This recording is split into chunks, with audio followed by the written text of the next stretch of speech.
Hello everyone, welcome to JSS and आप सभी का स्वागत है आपके जानदार बैच में। लास्ट क्लास में हम देख चुके थे आपका explain the objective of British के क्या ऑब्जेक्टिव था कि हमारे इंफ्रास्ट्रक्चर क्यों डेवलप कर रहे थे। वो हमने देख लिया था कि उनमें उनका ही प्रॉफिट था, बट हमारे प्रॉफिट करके गए वो तो हमारे को पता है, बट उनमें भी उनका प्रॉफिट था। वो अपने लिए प्रॉफिट के लिए ही कर रहे थे। क्यों? वो रोड्स इतनी इसलिए अच्छे कर रहे थे कि क्या कर सके, सामान को एक जगह से दूसरी जगह ट्रांसपोर्ट कर सके। ठीक है, वो सब चीज़ें वो अपने लिए ही बेनिफिट के लिए कर रहे थे। नेक्स्ट आपका रहता है how the British government help the India structure, कि हमारी ब्रिटिश गवर्नमेंट कैसे मदद कर रही थी इंडिया के स्ट्रक्चर को डेवलप करने के लिए, हमारे लिए क्या पॉजिटिव कंट्रीब्यूशन करके गए थे। इसमें आपका है कि ग्रोथ इन एग्रीकल्चर सेक्टर। हमारे इंडिया के अंदर हमारी एग्रीकल्चर कह सकते हैं, हमारे एग्रीकल्चर सेक्टर बहुत ग्रो करा था उन्होंने हमारा। ऑल दो हमारे पास इतने रिसोर्सेज नहीं थे, पैसा नहीं था, हमारे लिए तो ज़मीनें ऐसी पड़ी रहा करती थी। उन्होंने अगर ज़मीन को उपजाऊ बनाया, क्योंकि उस सामान को क्या करते थे, इंडिया से बनवाकर दूसरी कंट्री बेचा करते थे। हमारे को ट्रेड करना सिखा दिया कि आप खाली सामान को अपने लिए मत बनवाओ, दूसरों के लिए भी बनवाओ। तो आपसे कहते हैं ऑल दो agriculture productivity was very low, हमारे वैसे कहा जाए तो हमारी एग्रीकल्चर प्रोडक्टिविटी बहुत ज़्यादा लो थी during the British rule, but in absolute terms कहा जाए तो हमारी एग्रीकल्चर सेक्टर बहुत धीरे धीरे बढ़ता जा रहा था। हमारी अगर कहा जाए, एक सेकेंड, जैसे एग्जांपल देखें हम, हमारी मान लेते हैं ये ज़मीन थी इतनी सारी, इसमें से खाली इतनी ही ज़मीन हम क्या करते तो उपजाऊ करते थे बस, क्योंकि हमारे पास रिसोर्सेज नहीं थे। और रिसोर्सेज हैं भी तो कोई दिक्कत नहीं, बट इसको खाने वाला कोई था नहीं, क्योंकि हमारे पास पहले एक आइडिया नहीं था कि हम दूसरों को भी बेच सकते हैं। हम क्या करते थे, बस खाली अपने लोग आया करते थे और हमारे लिए इतना ही इनफ था बस। बट जब ब्रिटिश गवर्नमेंट आई, उन्होंने क्या करा कि ये ज़मीन हमारी खाली पड़े रहा करती थी बस। तो बट जब ब्रिटिश गवर्नमेंट आई, उन्होंने क्या करा कि इस एरिया पे भी खेती करनी स्टार्ट कर दी, इस एरिया को उपजाऊ बनाया। और उन्होंने हमारे को ये सिखाया कि वैसे प्रॉफिट तो उन्होंने अपना करा था, बट हमने देख देख के ये सीख लिया कि यार ये हमारा सामान दूसरी कंट्री में बेच रहे हैं, वहाँ से प्रॉफिट कमा रहे हैं, तो हम भी ऐसा कर सकते हैं। तो उन्होंने करना स्टार्ट कर दिया। अब आपको पता है इंडिया में भी ऐसा होता है, सामान एक्सपोर्ट होता है। हमारी कंट्री की बहुत सारे आपको तो मसाले तो हैं ही हमारी कंट्री के इतने अच्छे, तो हमारे वो चीज़ें कहाँ कहाँ जाती है, आपकी दूसरी कंट्री में एक्सपोर्ट होती है। There was a growth in agriculture sector due to the expansion of aggregate under the cultivation. कह सकते हैं हमारे पास, हमारे इंडिया के अंदर कल्टिवेशन बहुत बढ़ता जा रहा था, तो हमारी इंडिया धीरे धीरे ग्रो करती जा रही थी। फिर आपसे कहते हैं next, better means of transportation. हमारे लिए ट्रांसपोर्टेशन बहुत अच्छा लेके आए थे। डेवलपमेंट ऑफ रोड, इन्होंने हमारे लिए रोड्स को डेवलप करा था। Railway provided cheap and rapid transport system and open up new opportunities of economic and social growth. हमारी इन्होंने रोड्स की डेवलपमेंट करी थी, बहुत ग्रो कर रहा था। रेलवे प्रोवाइडेड, रेलवे ने प्रोवाइड करा था हमारे को cheap and rapid transport. Railway से क्या होता है आपको होता है, जैसे कि अगर आपको होता है, अगर आप बाय एयर ट्रांसपोर्ट जाओ, एरोप्लेन से जाओ कहीं पर, कितना महंगा पड़ता है। तो वही अगर आप रेलवे से जाओ तो काफ़ी ज़्यादा एज अ चीप रेट पड़ता है। टिकट होती कितनी है, अराउंड आपकी 100, 150, 200 तक टिकट होती है। और इतना इंसान आज के टाइम में भी ज़्यादातर लोग वैसे नहीं, मतलब ज़्यादातर लोग तो अफोर्ड कर लेते हैं, बट प्लेन की टिकट तो 100% अफोर्ड नहीं कर पाएगा। फिर नेक्स्ट आपका रहता है चेक ऑन फेमाइंस। जब हमारी रोड्स और रेलवेज अच्छी होती चलेगी तो हमारा सामान क्या होने लग गया, एक जगह से दूसरी जगह पर ट्रांसपोर्ट होना स्टार्ट हो गया। पहले गांव में खाना ज़्यादा नहीं मिल पाता था, क्योंकि हमारे पास रोड्स अच्छी नहीं थी, पर रोड्स धीरे धीरे ब्रिटिश गवर्नमेंट ने सही करनी स्टार्ट कर दी थी, क्योंकि उनका सामान दूसरी कंट्री में पहुंचने में दिक्कत हो रही थी। तो वो रोड हमारे लिए भी काम आ गई थी, हम भी अगर रहते अब अपना सामान, थोड़ा बहुत सामान कहाँ पर भी भेज रहे थे, गाँव में भी भेज रहे थे। उनसे उनकी हेल्थ, उनका इंफ्रास्ट्रक्चर धीरे धीरे करके वो भी ग्रो होता जा रहा था। और जो भूखमरी थी काफ़ी ख़त्म होती जा रही थी, जो पहले के टाइम में लोग मर जाया करते थे, वो चीज़ अब कम होती जा रही थी। शिफ्ट टू मॉनेटरी इकोनॉमी, उन्होंने हमारी कंट्री को मॉनेटरी इकोनॉमी कर सिखाया कि आप क्या कर सकते हो, सामान दूसरी कंट्री में भी बेच सकते हो। British rule help the Indian economy to shift from barter system. उन्होंने हमारे को क्या करा कि बाटा सिस्टम से हमारे को उन्होंने इकोनॉमिक करेंसी पे लिया है हमारे को। पहले टाइम आपको वस्तु विनिमय हुआ करता था, एक वस्तु के बिहार पर दूसरी वस्तु आपको दी जाती थी।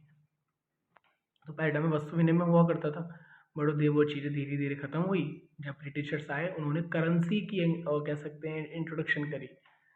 तो करेंसी की उन्होंने खोज करी, उन्होंने हमारे कंट्री के अंदर एक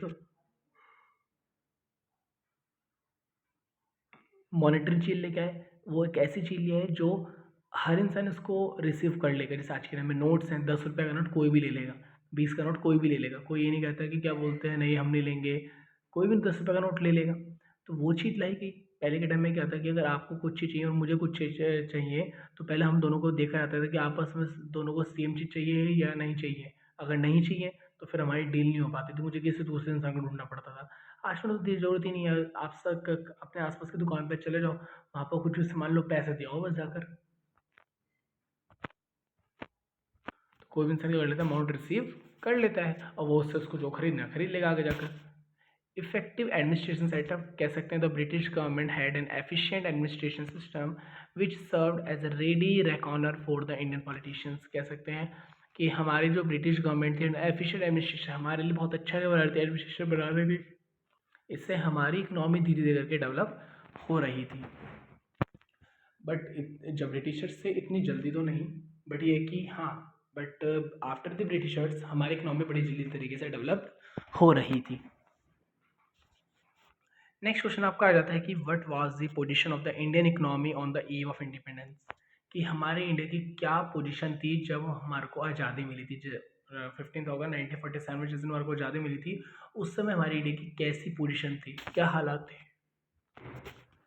या आपसे सेकंड क्वेश्चन क्या देता है, state the Indian economy on the eve of independence. हमारी इंडिया की इकोनॉमी कैसी थी इंडिपेंडेंस के टाइम पे। देखते हैं, पहले तो आपका आ जाता है कि कॉलोनियल इकोनॉमी। हमारी जो इंडिया थी वो क्या थी, कॉलोनियल इकोनॉमी थी, किसी के अंडर रह के राज कर रही थी।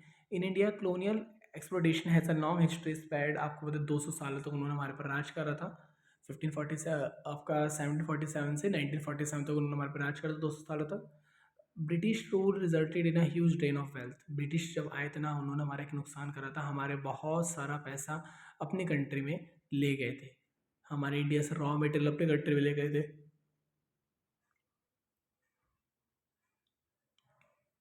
Second, they also encouraged commercialization of Indian agriculture to transform Indian economy into a British economy.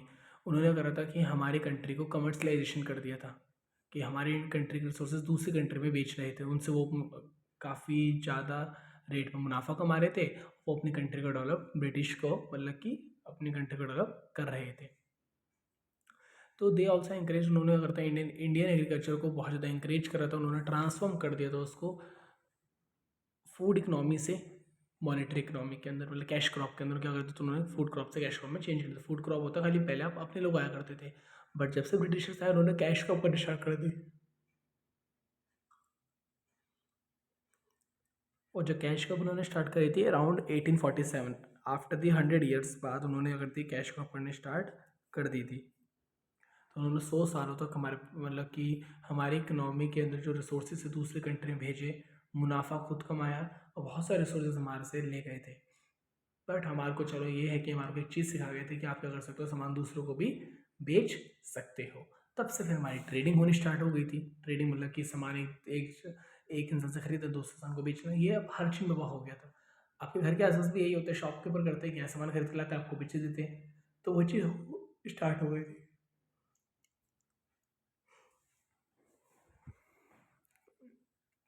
फिर सेकंड कहते हैं सेमी फ्यूडल इकोनॉमी। सबसे पहले कहते हैं कि by the close of the British there was two aspect of the Indian economy. हमारी Indian economy के दो एक्सपेक्ट से, पहला introduction of feudal system, introduction of capital system. सबसे पहले आता है हमारा feudal system. The land settlement system gave birth to feudal system relation. The landlord used to carry very high rate of lagan and very cruel to the cultivator. जो हमारे पर राज कर रहे थे ना ब्रिटिशर्स, वो क्या कर रहे थे, उन्होंने क्या करा था कि जो हमारे पर राज कर रहे थे ब्रिटिशर्स, उन्होंने हमारी ज़मीन पे ही हमारे से ही टैक्स ले रहे थे। हमारी ज़मीन पे ही हमारे से क्या कर रहे थे, टैक्स ले रहे थे। और मतलब कह सकते हैं कि वो हमारी डिसरिस्पेक्ट भी बहुत ज़्यादा कर रहे थे।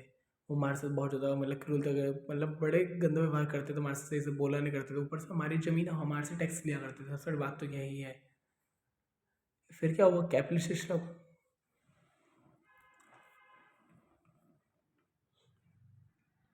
कहते थे establishment of the modern industries lead to creation of two classes. यहाँ पर हमारी मतलब कंट्री के अंदर दो क्लासेस बन गई थी, एक तो कैपिटलिस्ट, एक लेबर। कैपिटलिस्ट कौन थी, ब्रिटिश इकोनॉमी। लेबर्स कौन थी, इंडियन इकोनॉमी। अब समझते क्या मतलब कि आपकी कैपिटलिस्ट और नॉर्मल इकोनॉमी होती क्या है, लेबरलेस इकोनॉमी। कैपिटलिस्ट इकोनॉमी वो होती है जो बहुत अमीर होते हैं, जो काम नहीं करते, दूसरों से काम करवाते हैं, उनसे पैसा टैक्स कर पैसा लेते हैं। जो बहुत अमीर होते हैं, और आपके लेबर्स जो लेबर के काम कर रही होती है। इंडिया लेबर ही तो बन गई थी जब ब्रिटिशर्स आए थे, इंडिया आपकी लेबर बन गई थी जब ब्रिटिशर्स आए थे। तो और जब ब्रिटिशर्स क्या बन गए थे, कैपिटलिस्ट बन गए थे, उनके पास पैसा आता चला गया था, बहुत अमीर होते चले गए थे। तो वो उस समय की जो हमारी इकोनॉमी थी ना, हमारी इकोनॉमी क्या थी, लेबर इकोनॉमी थी। और उनकी हमारे पर जो राज कर रहे थे उनकी इकोनॉमी थी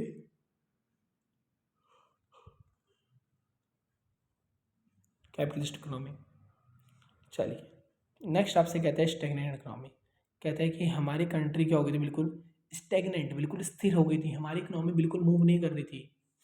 कहते हैं कि stagnant economy is one which is growing at very low rate. हमारी इकोनॉमी बढ़ रही थी ऐसे कह रहे हैं, बट बहुत ही बट बहुत कम जिस रेट से आज बढ़ रही है हमारी इकोनॉमी, बट पहले के टाइम में इस रेट से नहीं बढ़ रही थी, बहुत धीरे धीरे करके बढ़ रही थी। ऑन द ईव हमारे को इंडिपेंडेंस मिली, तो आपसे कहता है कि Indian economy was an stagnant economy. उस समय हमारी जब हमारे जिस दिन हमारे को इंडिपेंडेंस मिली थी 15 अगस्त 1947 को, उस दिन हमारी इंडिया ग्रो तो कर रही थी बट बहुत धीरे परसेंट से ग्रो कर रही थी। Indian economy was an stagnant economy as a country. इस country's growth of aggregate real output during the first half 20th century was less than 2% and growth per capita output was only 0.5%। जो हमारी India की economy थी वो stagnant हो चुकी थी। हमारी इंडिया ग्रोथ तो कर रही थी, बहुत धीरे परसेंट से कर रही थी ग्रोथ, बट परसेंटेज बहुत धीरे थी। Output during the first half 20th century, हमारे को आउटपुट मिलता था, तो वो हमारे को आउटपुट क्या मिलता था, बहुत ही ज़्यादा, मतलब कि कम मिला करता था। एंड 20th सेंचुरी तक हमारे पास ग्रोथ हो रही थी 2% से भी कम ग्रोथ हो रही थी, लोगों की इनकम नहीं बढ़ रही थी।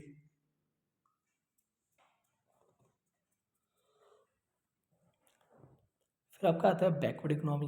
कहते हैं at the end of British school, जो हमारे कंट्री के अंदर ब्रिटिश स्कूल्स खत्म हुए, Indian economy was backward underdeveloped. Reason for the following. जब वो मतलब कह सकते हैं कि जो हमारे ऊपर से ब्रिटिशर्स चले गए थे, हमारे पर राज जो कर रहे थे चले गए थे, तब से हम मतलब कि हमारी इकोनॉमी बैकवर्ड बन चुकी थी, मतलब कि बहुत ज़्यादा गरीब हो चुकी थी। क्योंकि वो क्या था, लो लेवल ऑफ प्रोडक्टिविटी, जो उनके जो इस सामान को प्रोड्यूस करा करते थे ज़्यादा नहीं बनाया करते थे, क्योंकि रॉ मटेरियल इतना था नहीं उनके पास। अब फिर बचा ही नहीं था, क्योंकि सारे तो ब्रिटिशर्स ले गए थे काफ़ी सारा, तो दूसरे कंट्री को बेचने के लिए अपनी कंट्री में लेके गए थे वो। लो पर कैपिटा इनकम, लोगों की इनकम क्या थी, बहुत ज़्यादा कम थी। Traditional method of agriculture, agriculture करने के अलग अलग पुराने तकनीक चीज़ें इस्तेमाल करी जाती थी एग्रीकल्चर करने के लिए। तो वही कह रहे हैं ट्रेडिशनल मेथड, बहुत पुराना मेथड इस्तेमाल करा जाता था एग्रीकल्चर करने के लिए। High birth and death rate कह सकते हैं, उसमें बर्थ रेट आपको बताया था खाने पीने की बहुत ज़्यादा कमी होने की वजह से। तो क्या होता था कि आपको बर्थ रेट और डेथ रेट बहुत ज़्यादा क्या होते थे, नियर हो जाया करते थे, बहुत ज़्यादा ख़राब था बर्थ और आपका डेथ रेट। डिप्लीटेड और डेप्रिशिएटेड इकोनॉमी, हमारी इकोनॉमी डिप्लीटेड। आप अगर अकाउंटेंसी से अगर हो, अगर अगर आपने कॉमर्स लिया तो आपको पता होगा डेप्रिशिएशन मतलब क्या होता है। अगर आप इकोनॉमिक्स मतलब अगर आप आर्ट्स बैकग्राउंड से आर्ट्स में देखो हैं तो आपको बता देते हैं डेप्रिसिएशन का मतलब होता है सामान की वैल्यू धीरे धीरे करके कम होती जाना। हर साल सामान की वैल्यू थोड़े थोड़े कुछ कुछ परसेंट क्या होती है, कम होती चल जाती है सामान की वैल्यू हर साल। तो वही आपसे कह रहे हैं हमारी इकोनॉमी डिप्लीटेड इकोनॉमी बन गई थी। एट द टाइम इंडिपेंडेंस जब थी, Indian economy was are depleted economy. Depleted refers to the economy जिसमें क्या होता है, कोई अरेंजमेंट नहीं, कुछ नहीं होता, ना हमारे पास असेट्स ना होते, ना हमारे पैसे होते, कुछ भी नहीं। हमारी इकोनॉमी उस समय ऐसी हो चुकी थी, हमारे पास कुछ भी नहीं था, बस खाली हमारे पास आइडियाज़ मिल चुके थे हमारे को ब्रिटिशर्स से। ओके, अब आपका आता है amputated economy. The Britishers policy of divide and rule always promote discrimination between the various groups on the basis of religion, caste, language and culture. As a result, on the eve of independence, country was geographically divided into two parts, India and Pakistan. Amputated economy मतलब क्या था कि हमारे India के अंदर ना दो, हमारी जो कंट्री थी ना दो भागों में बढ़ चुकी थी, इंडिया और पाकिस्तान में। ठीक है, जो आपको बताओ पाकिस्तान को जो आज़ादी मिली थी हमारे से एक दिन पहले मिल चुकी थी। ठीक है, 14 अगस्त को मिली थी। द ब्रिटिशर्स जो पॉलिसी है उसमें लिखा गया था divide and rule promote discrimination between various groups on the basis of the religion. कहते हैं कि आपसे बहुत सारे ग्रुप्स बनाए गए थे रिलीजन के बेसिस पे। फिर क्या हुआ कि हिंदू धर्म को इंडिया में छोड़ दिया गया था एंड मुसलमान धर्म उनको पाकिस्तान में छोड़ दिया गया था। तो इससे क्या हो गया, हमारे इंडिया का और पाकिस्तान का क्या हो गया, आपस में बंटवारा हो गया था धीरे करके। ब्रिटिशर्स ने हमारे बीच में क्या कर दिया था, बंटवारा करवा दिया था। ओके, यहाँ पर आपका चैप्टर एंड हो जाता है। तो हम सब ऐसे कर लेते हैं, अब 10 मिनट्स और या 5 to 10 मिनट्स और लेंगे इस क्लास बस, आज थोड़ी क्लास कम ले लेंगे क्योंकि हम नया चैप्टर स्टार्ट कर नहीं सकते, टाइम बहुत कम है। तो हम नेक्स्ट चैप्टर स्टार्ट करेंगे, अपनी नेक्स्ट क्लास में करेंगे। तो आज हम जल्दी से ऐसे कर लेते हैं, रिवाइज कर लेते हैं थोड़ा सा एक बार। Indian economy of the independence कहते हैं हमारा जो ओरिजिन था ब्रिटिश इकोनॉमिक, ब्रिटिश जो रूल हमारे इंडिया के ऊपर चल रहा था। प्लासी का जो युद्ध हुआ था उसमें इंडिया क्या हो गई थी, हार गई थी। उसके ऊपर क्या होता है, ब्रिटिशर्स ने हमारे पर कब्जा कर लिया था 1757 के अंदर।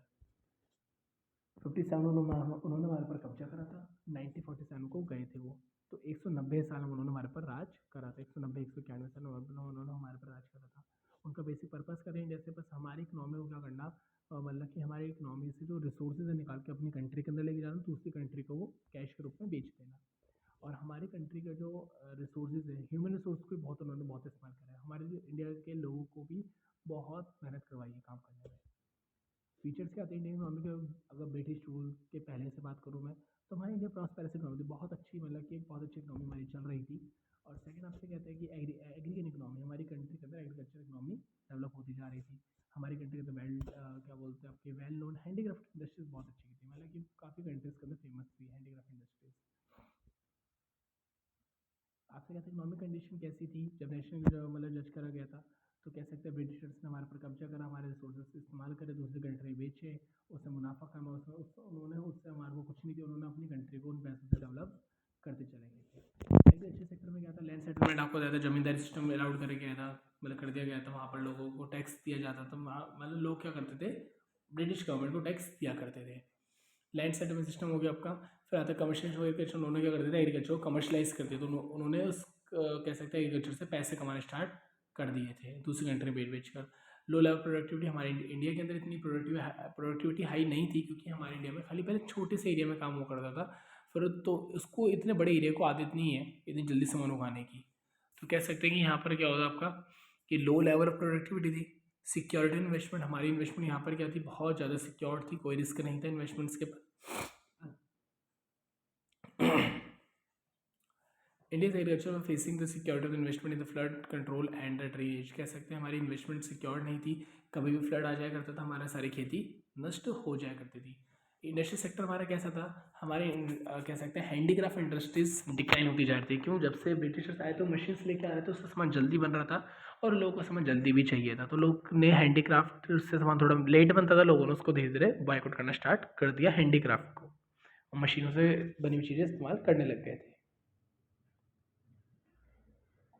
लोग के पास क्या, जिन ये खाली जो काम कर रहे थे ब्रिटिशर्स कर रहे थे। क्यों, इंडिया के ज़्यादातर सारे लोग क्या थे, गरीब ही थे। तो उनसे क्या करते थे वो, मतलब कि काम, गरीब लोग थे, उनके पास पैसा था नहीं इतना कि वो भी अपनी ऐसा मशीन ला सकें। ठीक है, तो वो क्या करते थे, खाली मतलब अपना छोटा मोटा काम करा करते थे।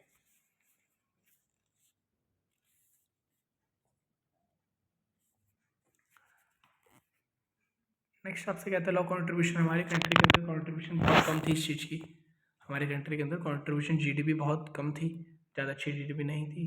फॉरेन ट्रेड मामले बता ही दिया था कि क्या बोलते हैं उन्होंने, हमारी कंट्री के अंदर से मतलब कि प्राइमरी सामान लेके जाया करते थे, फिनिश गुड वहाँ से बना के लाया करते थे, हमारी इंडिया को महंगे दामों में बेचा करते थे। हमारी डेमोग्राफिक कंडीशन इतनी अच्छी नहीं थी। और आपका डेमोग्राफिक कंडीशन इंडिया की टेक्नोलॉजी कंट्री कैसी थी, हाई बर्थ रेट था एंड डेथ रेट बहुत ज़्यादा हाई था, लो लिटरेसी रेट था, पुअर हेल्थ फैसिलिटी थी, वाइड स्प्रेड पॉवर्टी थी। ऑक्यूपेशन होता है, प्राइमरी सेकेंडरी टर्शियरी हमारे क्या होते हैं, जो एग्रीकल्चर में काम करते हैं उसको प्राइमरी बोलते हैं, जो सेकेंडरी होते हैं जो कि इसमें काम करते हैं आपके, जो सामान को एक चीज़ से दूसरी में कन्वर्ट करते हैं उसको हम कहते हैं सेकेंडरी। जब सामान क्या करते हो बिल्कुल रेडी हो जाता है, सामान बेचने जा रहे होते हैं, उसको हम कहते हैं टर्शियरी सेक्टर। इंफ्रास्ट्रक्चर उन्होंने डेवलप करा था हमारा, यहाँ पर बढ़ चुके हैं, तो यहाँ से आपका बढ़ चुके हैं। ठीक है, तो आपको सबसे फर्स्ट हमारे इंडियन सिस्टम आपको चैप्टर को अच्छी तरीके से याद करना है। आपका जब याद हो जाए, ठीक है, उसको एक बार अच्छे से लिख के देखना है, चैप्टर को अच्छे से लिख के देखना है, कोशिश करना कि सारा लिखो, अदरवाइज वो हेडिंग तो आपको लिखनी नहीं है अच्छे से। इनफैक्ट अगर आपको कोई डाउट अभी भी है, तो बड़ा सा डाउट है, तो आप अपनी ऑनलाइन क्लास कंडक्ट करवा सकते हैं, फ्री ऑफ कॉस्ट है, कोई चार्जेस नहीं है उसके। करना क्या है, डिस्क्रिप्शन में जाना है, वहाँ से जाके आपको अपना वहाँ से आपको कोई भी कॉन्टैक्ट इन्फॉर्मेशन जिसमें आपको सूटेबल हो, इंस्टाग्राम पे, व्हाट्सएप के थ्रू या टेक्स्ट मैसेज के थ्रू, जिससे आपको सूटेबल हो, वहाँ से जाके आपको अपना नेम, स्कूल नेम, आपको किस सब्जेक्ट में डाउट है, क्योंकि आपको इस चैनल पे कॉमर्स के ऑल सब्जेक्ट्स पढ़ाए जाते हैं, और वो भी जो इंग्लिश है वो भी आपके कुछ टाइम बाद वो भी स्टार्ट कर दी जाएगी। तो आपको सब्जेक्ट्स नेम लिखने होंगे, तो आपको सब्जेक्ट नेम लिखना होगा, और डाउट टॉपिक मतलब चैप्टर नंबर क्या है, टॉपिक का नाम क्या है, बस वो लिखना होगा। तो आपको उसके बाद आपकी क्लास स्केड्यूल का टाइम आ जाएगा, तो आप उसके अकॉर्डिंग क्या कर सकते हैं, आप क्लास अपने स्केड्यूल कर सकते हैं और अपने डाउट्स बिल्कुल क्लियर कर सकते हैं। ओके, तो आई होप आपको चैप्टर अच्छे से समझ आया होगा। इनफैक्ट अगर डाउट है तो आप मुझसे कमेंट करके भी पूछ सकते हैं। Okay, thank you for watching video. अगर आपने चैनल को सब्सक्राइब नहीं करा तो सब्सक्राइब, एंड अपने फ्रेंड्स से शेयर जरूर करिए।